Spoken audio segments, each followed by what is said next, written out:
For a view on the latest developments in the war with Iran, we turn now to John Bolton, former national security advisor in President Trump's first term. During his tenure, the U.S. announced it was withdrawing from the JCPOA, that's the nuclear agreement with Iran negotiated during the Obama administration. Ambassador Bolton, welcome back to the News Hour. Thanks for joining us. Thanks for having me. So you've been saying in recent interviews repeatedly that you do not believe the U.S. should be negotiating with Iran or working towards a deal, that the U.S. needs to use military force to open the Strait of Hormuz. Explain to us what that means, what it would look like. Well, the Iranians have made palpable what was a potential threat to close the Strait of Hormuz for many years, and people discounted it. We benefited from it from lower oil prices. Now they've closed it and threatened the use of force. I think that their efforts to negotiate a reopening of the strait are simply intended to demonstrate that they do control it and that you have to bargain with them before they'll consent to let Arab oil and other cargoes come out of the Gulf. I think that's a mistake, because if they negotiate an end to the blockade of their own oil and opening the strait to everybody else, I think they'll believe they can turn the Strait of Hormuz on and off like a light switch. And if we're not prepared to use force today, who in the future is going to be prepared to use it? I don't understand why the Gulf Arabs can even contemplate this, but I think we have a larger obligation, because if this precedent is established in the Strait of Hormuz, not only will it have continuing negative economic consequences for the world because of the oil and gas coming from the Gulf, but it will call into question every other international waterway similar to the geography of the Strait of Hormuz, like the Dardanelles and the Bosporus in Turkey, like the Strait of Malacca between Malaysia and Indonesia. These have been deemed for centuries to be international waterways to which ships have a right of free passage.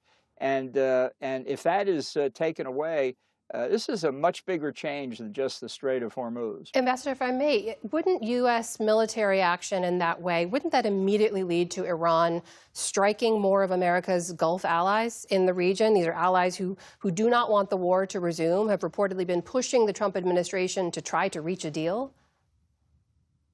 Well, we don't know what Iran will do. They're as good as bluffing as the Trump administration is, and he had a plan to open the strait and backed away from it, I think because the Gulf Arabs were not at all sure he would continue to defend them.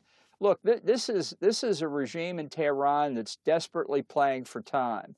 And if we let it up off its back, if we effectively give it control of the strait, and they're able to gain the oil revenues from resuming export of their oil, they will rebuild the Quds Force, they will rebuild the besieged militia, they will rebuild their nuclear program, they will rebuild their missile program, they will rebuild their drone program, they'll repress their own people, and they're threatening the Gulf and the Middle East even more than before. I want to ask you about the regime in just a moment, but specific to the Strait of Hormuz, we did speak to an expert in maritime traffic who talks to a lot of the shipping companies, and this person maintained that the shipping companies don't trust that the U.S. could keep the strait open, that Iran maintains a lot of low-tech capabilities, they could continue to attack ships.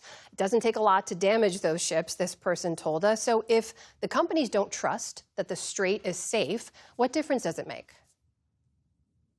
Well, in the Project Freedom 36 hours while it lasted, Maersk, which is one of the biggest shipping companies in the world, maybe the biggest, had one of their cargo vessels come out. 2 American flag ships went in. American destroyers were attacked and destroyed the attacking Iranian drones and fast boats. I'm not saying it would be easy.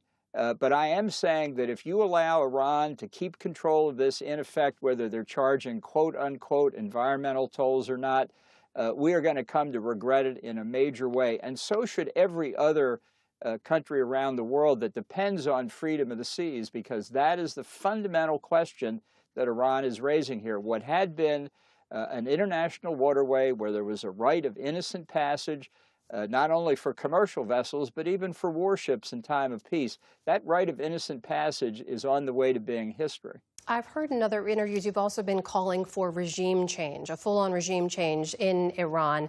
And I want to point you towards some reporting from the New York Times recently where they talked about the fact that Iran's military remains much stronger than we've heard from President Trump and from this administration. According to one assessment, that they've kept operational access to 30 of its 33 missile sites along the Strait of Hormuz. Why do you think that Iran has proven to be so much more resilient than this administration seemed to expect? Well, I don't know what the administration expected, and I don't know exactly whether we can judge the accuracy of these reports compared against what the Pentagon has said. But I would say this: the Iranian regime has spent 47 years entrenching itself in power. Think of it as an even bigger version of Hamas, that over the years spent billions of dollars, not for the benefit of the Palestinian residents of Gaza, but to build a fortress of tunnels under the Gaza Strip. That's what the regime in Iran has done. Now, if we were going to go after regime change, I certainly would have done many different things than what the Trump administration has done. And you have to rely on the estimates of your military and intelligence for what you think is necessary, and plan for the contingency that maybe you need to do more. Just because the Iranian regime has proven to be more fanatic and more desperate to keep itself in power than perhaps the Trump White House realized, simply proves the importance of getting rid of this regime before it is able once again to pursue nuclear weapons and international terrorism around the world, with the threat of death and destruction that those programs entail. That is former National Security Advisor, Ambassador John Bolton, joining us tonight. Good to speak with you. Thank you for your time. Support journalism you trust. Support PBS News. Donate now, or even better, start a monthly contribution today.